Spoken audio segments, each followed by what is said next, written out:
శ్రీమాత్రే నమః. సద్గురు జ్యోతిష్యాలయం నుండి ఒక అద్భుతమైనటువంటి విషయంతో మనం ముందుకు వస్తున్నాం. ఈ యొక్క 2026 మార్చ్ నెల రాశి ఫలితాలని ద్వాదశ రాశులకు అందరికీ కూడా మనం చెప్పడం జరుగుతుంది. ప్రతి ఒక్కరికి జాతకం అంటే ఒక భయం, ఏదో ఒకటి తెలుసుకోవాలి. నాకు వ్యాపారం బాగుందా, నాకు ఉద్యోగం బాగుందా, నాకు కోర్టు యొక్క వ్యవహారాలు తెలుస్తుందా, నాకు విదేశాల ఉద్యోగం ఉందా, నా వీసా వస్తుందా, నాకు H1 వీసా వస్తుందా, నా అప్పులు తీరుతుందా, నాకు ఆరోగ్యం ఎట్లా ఉంది, నా వ్యవసాయం ఎలా ఉంది, బాగా చదువుతానా, ఇలాంటి కన్ఫ్యూజన్స్ తోనే ఎన్నో వీడియోస్ అన్ని కూడా చూస్తూ ఉంటారు వివిధ మాధ్యమాల ద్వారా. కానీ అందరికీ గుర్తుపెట్టుకోవడం, మన యొక్క మాధ్యమం ద్వారా కూడా మనం ఈ మార్చి నెల యొక్క రాశి ఫలితాలను తెలుసుకోబోతున్నాం. జాతకం అనేది పడుతున్న వర్షానికి ఒక గొడుగు మాత్రమే, కానీ జాతకం జీవితం కాదు. మీరు మిమ్మల్ని నమ్మండి, మీ ఇష్టదేవాన్ని నమ్మండి, జాతకం కూడా అవసరానికి ఉపయోగించుకోండి, కానీ జాతకమే జీవితం కాదు. మకర రాశి మిత్రులారా, మార్చ్ 2026 మీకు శుభాశుభ ఫలితాలు ఎలా ఉన్నాయి అని అంటే, ఫస్ట్ మీకు గ్రహబలం ఎలా ఉంది. ఈ ఉగాది నెల కాబట్టి, శని మారుతున్నటువంటి నెల కాబట్టి ఇలా ఉంది అని అనుకుంటే, గురువు 5వ స్థానంలో సంతానం, విద్య, పుణ్యక్షేత్రాలు బట్టి కూర్చున్నాడు. శని 3వ స్థానంలో ధైర్యం, కృషి, శ్రమకు ఫలితం. రాహు 2వ స్థానంలో మాట, కుటుంబధనం. కేతు 8వ స్థానంలో ఆకస్మిక మార్పులు, అంతరంగిక శుద్ధి. కుజుడు 6వ స్థానంలో శత్రువులపై విజయం. సూర్యుడు మరియు బుధుడు 2, 3 స్థానంలో, శుక్రుడు 2వ స్థానంలో. ఇది సాధారణ నెల కాదు మకర రాశి మిత్రులారా. మీరు కష్టపడి దానికంటే ఫలితం కనిపించే నెల, కానీ మాటల వల్ల నష్టం రాకుండా చూసుకోండి. మీకు మకర రాశి వారికి ఎలా ఉంటుందంటే, రహస్యంగా ఉంటారు, వాళ్ళు ఎక్స్పోజే కారు. ఇలా మకర రాశి వాళ్ళు నీళ్ళలో ఉంటుంది కదా ముసలి, ఎలా ఉండి ఎప్పుడు అవకాశం వస్తుందో టప్పని కొట్టేద్దామని చెప్పి చూసుకుంటారు. మీకు శత్రువు మీ నోరే, మీ కోపమే మీకు చాలా విరుద్ధం. మీకు ఉన్నటువంటి ఒక బ్యాడ్ ఒక క్వాలిటీ ఏమంటే గాసిప్స్. ఒక వ్యక్తులపై వెనక్క విమర్శించి మాట్లాడడం, వ్యంగ్యంగా మాట్లాడడం. ఇది కాస్త తగ్గించుకుంటే మీ జీవితంలో చాలా గొప్పగా ఉంటారు. మళ్ళీ చెప్తున్నాను, ఉద్యోగం చేసే వారికి శని 3వ స్థానం ఉండాలి, శ్రమకు గుర్తింపు వస్తుంది. పెండింగ్ ఫైల్స్ క్లియర్ అవుతాయి. ప్రమోషన్స్ కొంచెం ఆలస్యమైన you are in the list. Private ఉద్యోగస్తులకి కొత్త బాధ్యతలు. మార్చ్ 19 తర్వాత మంచి ఆఫర్స్. సహచరులతో వాదనలు వద్దు, పట్టుదలతో ముందుకు వెళ్ళండి, చాలా బాగుంటారు. కోపంతో మాట్లాడకండి మకర రాశి మిత్రులారా. ఇంకా ఇండస్ట్రీస్ వాళ్ళకి ఎలా ఉంటుంది, క్రమంగా లాభం, కొత్త కాంట్రాక్ట్స్ వచ్చే అవకాశాలు ఉన్నాయి. భాగస్వామ్యంతో ఉన్నటువంటి వాళ్ళకి స్పష్టతగా మాట్లాడుకొని సెట్ చేసుకోండి. వ్యాపారస్తులకి చక్కగా ఇండస్ట్రీస్కి అంతా కూడా మిషనరీస్ అంతా కూడా కొత్త కొత్త మిషనరీస్ కొనే అవకాశాలు ఉన్నాయి. అప్గ్రేడ్ అయ్యే అవకాశాలు ఉన్నాయి. కార్మికులతో సమన్వయం చాలా ముఖ్యం. రియల్ ఎస్టేట్ రంగం వారికి పాత స్థలాలు అమ్మకాలు, కొత్త స్థల పత్రాలన్నీ కూడా డాక్యుమెంటేషన్ అని కూడా ఒకసారికి 2 గోతులు చేసుకుంటే చాలా మంచిది అని కూడా చెప్పచ్చు. రియల్ ఎస్టేట్ దీర్ఘకాలిక పెట్టుబడుల వల్ల లాభం పొందుతారు. మార్చి 9, 14 మధ్య జాగ్రత్త. స్పెక్యులేషన్స్ తగ్గించేసేయండి. ఆర్థిక స్థితి, ఆదాయం స్థిరంగా ఉంటుందండి. రాహు 2వ స్థలంలో ఆకస్మిక ఖర్చు కూడా ఉన్నాయి. అప్పులు తీర్చే అవకాశాలు బాగున్నాయి. బడ్జెట్ ప్లాన్ అవసరం. విలాస ఖర్చులు తగ్గించుకోవాలి. ఎక్కడైనా షాపింగ్ పోతే మీకున్న క్వాలిటీ ఏమంటే, అవసరానికంటే కూడా అనవసరమైనటువంటి షాపింగ్ ఎక్కువ చేసేసి అలా పెట్టేసుకుంటారు. ఆ షాపు వాడు బాగుపడతారు, మీ యొక్క డబ్బు మాత్రమే ఖర్చు అవుతుంది. అది మకర రాశిలో ఉన్నటువంటి ఒక క్వాలిటీ. ఇది కాస్త తగ్గించుకోవాలి. భార్యాభర్తల మధ్య చిన్న చిన్న గొడవలు వస్తాయి. మాసాంతంలో శాంతిగా ఉంటుంది. ఒకరి పట్ల ఒకరికి విపరీతమైన ప్రేమ ఉంటుంది భార్యాభర్తల మధ్య, అది బాగా ఉంటుంది. ఇంకా ప్రేమికుల మధ్య పాత ప్రేమ తిరిగి రావచ్చు. నిర్ణయం ముందు ఆలోచించండి. తల్లిదండ్రులకు సంప్రదించి చక్కగా ఒకటవ్వండి. ఇంట్లో శుభవార్త వింటారు. పెళ్లి, వివాహం, ఉపనయనం, సంతానం, సీమంతం లేదా గృహప్రవేశం, భూమి పూజ, ఇలాంటి శుభ కార్యక్రమాలు ఇంట్లో పెరిగే అవకాశాలు చాలా ఉన్నాయి. తల్లి ఆరోగ్యం పట్ల జాగ్రత్త. మీ యొక్క పిల్లల యొక్క పెళ్లిల మీద చాలా బిజీగా ఉంటారు. షాపింగ్స్, బ్రహ్మాండమైనటువంటి షాపింగ్ చేస్తూ ఉంటారు. సోదర సహాయంతో, సోదరి సహాయంతో మీ యొక్క ఇంట్లో మీ యొక్క ఎదుగుదలకు కావాల్సిన సపోర్ట్ వాళ్ళు ఇస్తారు. మీరు వాళ్ళకి అందించే ఒక అవకాశం. ఒక ప్రేమానురాగంగా ఉంటారు. మీరు మీ తండ్రి గారితో మాట్లాడేటప్పుడు చాలా జాగ్రత్తగా మాట్లాడండి. నోరు అదుపులో పెట్టుకొని మాట్లాడండి. మీకు కాస్త నాలెడ్జ్ ఉంటుందేమో, వారు మీకంటే అప్గ్రేడ్ కాలేదేమో, వారికి కోపం ఉందేమో, కానీ మీరు కోపం తగ్గించుకొని మీకంటే పెద్దవారు స్త్రీ పురుషులు ఎవరైనా సరే మకర రాశి మిత్రులారా, మీ తల్లి తండ్రుల దగ్గర కాస్త ఒక మెట్టు దిగి జీవించండి. చాలా గొప్ప పేరు తెచ్చుకుంటారు మీరు. వ్యవసాయం, పంట ధర మంచిగా చక్కగా వస్తుంది. ఇది నీటి నిర్వహణ ముఖ్యం అని చెప్పచ్చు. పశుపక్షాలకి చక్కటి ఇంకా కోళ్ల ఫారం లాంటి వాళ్ళు ఈ సమయంలో కాస్త జాగ్రత్త పడాలి. నీటి చుక్క దానికి వ్యాధులంతా రాకుండా జాగ్రత్త పడండి. వేసవి కాలం వస్తుంది కాబట్టి జాగ్రత్త. కోర్టు వ్యవహారాలు కేసు మీ వైపు మలుపు తిరుగుతుంది. మార్చి 20 తర్వాత అనుకూలమైనటువంటి పరిణామాలు, రాజీ మంచిదని కూడా చెప్పొచ్చు. విద్యార్థులకి పోటీ పరీక్షలకి సిద్ధంగా ఉండండి. అద్భుతమైనటువంటి చదువు చదువుతారు. మంచి మంచి ఫలితాలు వస్తాయి. విదేశీ విద్యాయోగం, విదేశీ ఉద్యోగ యోగం, మీ H1B క్లిక్ అవ్వడం, లేదా అక్కడ ఏమైనా డ్రాప్ అయినటువంటి ఇబ్బందులంతా కూడా తొలగిపోయి విదేశాల్లో ఉద్యోగం చేస్తున్నటువంటి వారికి కూడా ఇది ఒక మంచి సమయం. చాలా బాగుంటారు. ఇది చాలా సమయం. ఎన్నో రోజులుగా ఎదురు చూస్తున్నారు కదా విదేశీయంలో ఉన్న వాళ్ళకి. మీ యొక్క విజాస్ కానీ, లేకపోతే మీ యొక్క అక్కడ పర్మిషన్స్ కానీ ఉంటాయి కదా ఏవో, అవన్నీ కూడాను గ్రీన్ కార్డో లేకపోతే సిటిజన్షిప్ ఏవేవో ఉంటాయి కదా, అవన్నీ కూడా మిశ్రమంగా తొలగిపోయి హ్యాపీగా వచ్చే అవకాశాలు ఉన్నాయి. విదేశాల్లో రియల్ ఎస్టేట్ చేసే వాళ్ళకి కాస్త శబ్దతగా ఉందని కూడా చెప్పచ్చు. తొందరపడి అమ్మేయకండి. అవన్నీ జాగ్రత్త. నిద్ర కొంచెం ఎక్కువ చేయండి, నిద్ర తక్కువ చేయకండి. ఇంకా ఆరోగ్యం పట్ల వచ్చేటప్పటికి ఇంకా మళ్ళీ ఐటీ మేనేజ్మెంట్ రంగాల వారికి ఇది ఒక స్ట్రెస్ ఉందండి. ఉద్యోగస్తులు ఇది కూడా కొంచెం జాగ్రత్త పడండి. ఇంకా బ్యాంకింగ్ సెక్టార్, ఈ మెడికల్ ఎక్విప్మెంట్స్ ఉంటాయి చూసారా, మెడికల్ ఎక్విప్మెంట్స్, తర్వాత డయాగ్నోస్ సెంటర్స్, ఇవన్నీ కూడా కొంచెం లాభసాటిగా వచ్చే అవకాశాలు ఈ నెల కొంచెం ఎక్కువ కనబడుతుంది. ఇంకా ఆరోగ్యం పట్ల కడుపు సమస్య ఎక్కువ ఉంటుంది. ఇంకా బ్లడ్ ప్రెషర్, రక్తపోటు కానీ, నిద్రలేమితనం కానీ, మోకాలకు సంబంధించి ఇబ్బందులు కానీ, చర్మ వ్యాధులు కానీ వచ్చే అవకాశాలు ఉంటాయి. ఇవన్నీ కూడా జాగ్రత్త పడండి. యోగా, ప్రాణాయామం వడ్డీ కూడా చేస్తూ ఉండండి. ఒక అతి శక్తివంతమైనటువంటి పరిహారం చెప్తాను, వినండి, చక్కగా బాగుంటారు. ఓం శనైశ్వరాయ నమః. శని భగవానికి కృతజ్ఞత చెప్పండి. శనీశ్వర ఆలయ దర్శనం చేసుకోండి. 19 ప్రదక్షిణాలు చేయండి. గురు భగవాన్ని ప్రార్థన చేయండి. నల్ల నువ్వులు దానం ఇవ్వండి. పేదవాళ్ళకి ఆహారం ఇవ్వండి.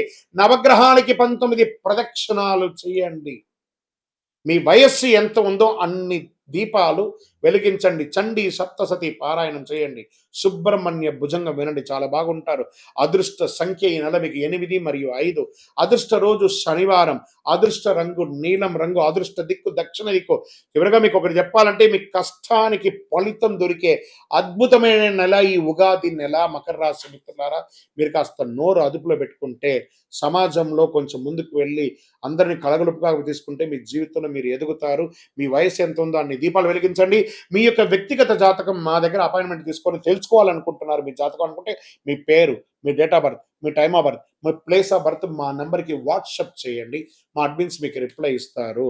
ఇంకను మా సమస్యలన్నీ తొలగడానికి ఏమైనా శీఘ్ర దారి ఉందా గురుగారు అంటే, అతి శక్తివంతమైనటువంటి కరుంగాళి మాల 48 రోజులు పూజ చేసిందని ప్రతి నెల మేము అందిస్తున్నాం. అందరికీ కావలసిన వారు సంప్రదించండి.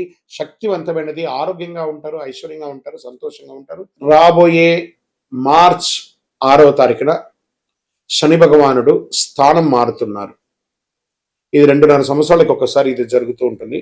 అద్భుతమైనటువంటి, దీన్ని తమిళ భాషలో శని పయర్చి అంటారు. మనం తెలుగులో శని గమన మార్గం మారుతున్నారు అనే దాన్ని చెప్పడం జరుగుతుంది. తిరునల్లార్ అనే ఒక క్షేత్రం ఉంటుంది తమిళనాడులో. ఆ రోజు అక్కడ ఆ శని భగవానుడు మారేటప్పుడు ప్రత్యేకమైనటువంటి పూజ ఏ సమయంలో చేస్తారో దాన్ని శని పయర్చి అంటారు. అంటే ఉన్న స్థలం నుంచి ఇంకో స్థలానికి మారే ఒక అద్భుతమైనటువంటి ఘట్టం. ఈ శని గమనం మార్పు జరగడం వల్ల ఏ రాశి వారికి లాభంగా ఉంటుంది, ఏ రాశి వారికి ప్రతికూలంగా ఉంటుంది అనే దాన్ని మనం ఇప్పుడు విశ్లేషించుకోబోతున్నాం. శని భగవానుడు కుంభం నుండి మీనంలోకి గమన మార్పు 6వ తారీఖున మార్చి 26 ఉదయం 8:24 ఇది చాలా విశేషం అండి. ఎంత అవకాశం ఉంటే అంతమంది అన్ని రాసుల వారు కూడా పూజ చేసుకోవాల్సిన సమయం. కానీ ప్రత్యేక పూజలు కొంతమందికి ఉందని చెప్పచ్చు. దీన్ని ఏ రాశి వారికి ఆ శని భగవానుడు యోగాన్ని ఇస్తున్నాడు ఆ శని గమనంలో అని అంటే, శని లగ్నంలో ప్రవేశం, జీవన దిశలో గంభీర మార్పు. ఎవరికి లగ్నంలో ఉంటాడో వాళ్ళకి ఇది ఉంటుంది. మీనరాశి వారికి చాలా ఉంటుందండి. ఆధ్యాత్మిక చైతన్యం పెరుగుతుంది. క్రమశిక్షణలో ఎదిగే అవకాశం ఉంటుంది. అంటే కుంభరాశి నుంచి మీనరాశి, మీ రాశిలోకి రాబోతున్నాడు. కాబట్టి వృషభ రాశి వారికి లాభస్థానంలో శని ఉన్నాడు. దీర్ఘకాలిక పెట్టుబడుల ఫలితం, ఆర్థిక స్థిరత్వం కూడా ఉంటుంది. తర్వాత మకర రాశి వారికి శని మీ యొక్క స్వగ్రహాధిపతి కాబట్టి శ్రమకు ప్రతిఫలం ఉంటుంది.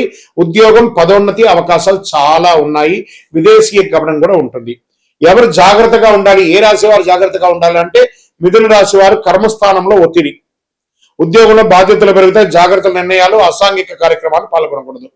ఇక కన్యా రాశి వారికి సంబంధాల్లో పరీక్ష కాలం, భార్య భర్తల మధ్య ఉంటుందని చెప్పి మాటల విషయంలో కాస్త జాగ్రత్తగా ఉండాలి. ఇవి రెండే. కానీ కన్యా రాశికి మిగతా గ్రహాలన్నీ యోగంగా ఉంది కాబట్టి కొంచెం జాగ్రత్త పడాలి. ధనుసు రాశి వారికి అర్ధాష్టమ శనిలో ఉన్నారు. గృహ కుటుంబ విషయంలో ఆందోళన, ఆస్తి నిర్ణయాల ఆలస్యం ఇవన్నీ కూడా అవుతూ ఉంటుంది. శని ఎప్పుడు శిక్షకారకుడు కాదు. అదేవిధంగా సింహరాశి వారికి కూడా అష్టమ శనిలో ఉన్నాడు. కొంచెం జాగ్రత్తగా ఉండాల్సినటువంటి సమయం. ఈ ప్రకృతి విపత్తులు కూడా వచ్చే అవకాశాలు ఈ శని గమనం ద్వారా కూడా ఉందండి. కొండ ప్రాంతాల్లో భారీ వర్షాలు, కొండ చర్యలు కింద పడడము, చిన్న చిన్న భూకంపాలు లాంటి రావడము, జల ప్రళయం అనేది కనబడుతుంది. తీర ప్రాంతాల్లో సముద్ర ప్రభావం ఎక్కువ ఉంటుందని కూడా చెప్పడం జరుగుతుంది. వరదల వల్ల వ్యవసాయానికి మిశ్రమ ఫలితం ఉంటుందని కూడా ఈ శని యొక్క మార్పు వల్ల ఉంటుందని కూడా చెప్పచ్చు. జలతత్వం శని గమనంలో ప్రకృతి శక్తులన్నీ కూడా అధికంగా ప్రేరేపింపబడతాయి కాబట్టి జాగ్రత్తగా ఉండాలి. శని భగవానుడు శత్రువు కాదు, మన కర్మ ప్రతిబింబమే శని భగవానుడు. కాబట్టి ఆ శని గమనాన్ని ఆ రోజు మార్చ్ 6వ తారీఖున ప్రతి ఒక్కరు దేవాలయానికి వెళ్ళి ఒక 19 ప్రదక్షిణాలు చేయండి. కాకధ్వజాయ విద్మహే ఖడ్గహస్తాయ ధీమహి తన్నః మంద ప్రచోదయాత్, నీలాంజన సమాభాసం రవిపుత్రం యమాగ్రజం ఛాయామార్తాండ సంభూతం తన్నమామి శనైశ్వరం. ఈ యొక్క మంత్రాన్ని ఎప్పుడు కూడా మీరు పారాయణం చేస్తూ ఉండండి. చాలా అద్భుతమైనటువంటి ఫలితాలని పొందుతారు. ఇంకను మీ యొక్క వ్యక్తిగత జాతకం కోసం మా నంబర్ ఉంది చూసారా, ఆ నంబర్కి మీ యొక్క పేరు, date of birth, time of birth, place of birth చేసుకొని మా అపాయింట్మెంట్ కూడా మీరు ఫిక్స్ చేసుకొని మీ యొక్క వ్యక్తిగత జాతకం కూడా మీరు తెలుసుకోవచ్చు. మార్చ్ నెలలో ఉన్నటువంటి ముఖ్యమైనటువంటి రోజులు ఏమైనా ఉన్నాయా, విశేషమైనటువంటి పండగలు ఏమైనా ఉన్నాయా అంటే ఫస్ట్ మనము తీసుకుంటున్నాం. చాలా ముఖ్యమైనటువంటి ఈ మార్చ్ నెల చాలా విశేషమైనటువంటి రోజులు ఉన్నాయి. 6వ తారీఖున మార్చ్ శుక్రవారం శని భగవానుడు గమన మార్పు కుంభం నుండి మీనంలోకి వచ్చే ఒక అద్భుతమైనటువంటి రోజు ఉదయం 8:24 మార్చి 10 ఆమ్లకి ఏకాదశి. మార్చి 13 మరియు 14 2 రోజులు వచ్చింది హోలీ, కాళిగా హోలికా దహనం, హోలీ యొక్క పండుగ కామదహనం అనేది ఉంటుంది చూసారా, 13, 14 ఉంది. మార్చి 18 అమావాస్య, 19 నాడు ఉగాది, తెలుగు నూతన సంవత్సర ప్రారంభం, పంచాంగ శ్రవణం ఉంటుంది. మార్చి 25 శ్రీరామ నవమి, చాలా విశేషమైనటువంటి రోజు. తర్వాత end of the month last day నుంచి మొదలు పెడితే ఏప్రిల్ 1 వరకు అయ్యప్ప స్వామి వారి పుట్టినరోజు. ఇది చాలా విశేషమైనటువంటి మార్చిలో ఉన్నటువంటి పండగలు, వాతావరణాన్ని కూడా ఇది మీరు షార్ట్ గాను వీడియో గాను ఎలాగైనా వేసుకోవచ్చు. Now coming to Ayyappa birthday గురించి చెప్పబోతున్నాను. రానున్న ఏప్రిల్ 1వ తారీఖున అయ్యప్ప స్వామి వారికి జన్మదినం. చాలా అద్భుతమైనటువంటి పూజలు ప్రతి దేవాలయంలోనూ, శబరిమలలో కూడా చాలా విశేషంగా పంబా ఆరాట్ అనే విశేషాన్ని చేస్తారు. ఏప్రిల్ 1వ తారీఖున జరగబోయే ఒక అద్భుతమైనటువంటి రోజు. ఉభయ తెలుగు రాష్ట్రాలే కాకుండా దేశ విదేశాల్లో ఉన్నటువంటి ప్రతి అయ్యప్ప స్వామి దేవాలయంలోనూ చక్కగా ఆ దేవాలయాన్ని అలంకారం చేసి గణపతి హోమాదులు, స్వామివారికి అభిషేక ఆరాధనలు, పట్టు పీతాంబరాలు ఇచ్చి స్వామివారికి తీపి వంటలన్నీ కూడా చేసి వచ్చిన భక్తులకు అందరికీ కూడా తీపి ఇచ్చి చక్కగా విద్యార్థులకి ఎగ్జామ్ టైం కాబట్టి మన దేవుని ప్రసాదంగా పుస్తకాలు, పెన్సిల్స్ పంచండి. సాయంత్రం చక్కగా పడి పూజ చేయండి, అన్నదానం చేయండి. అప్పటి నుంచి బాగా వేడి తాపడి ఉంటుంది కాబట్టి ప్రతి దేవాలయంలోనూ ఒక కుండని ఏర్పాటు చేసి దాహార్తిగా ఒక నీళ్ళ సర్వీస్ ని కూడా చక్కగా చేయండి. అద్భుతమైనటువంటి సేవ చేయండి. ప్రతి అయ్యప్ప భక్తులు గుర్తుపెట్టుకోవాలి, మార్చిలో కాదు అయ్యప్ప బర్త్డే, ఏప్రిల్ 1వ తారీఖున శబరిమలలో చేస్తున్నారు. మనం కూడా అందరం కలిసికట్టుగా స్వామివారి జయంతి ఉత్సవాల్ని దిగ్విజయంగా చేస్తాము. స్వామియే శరణం అయ్యప్ప.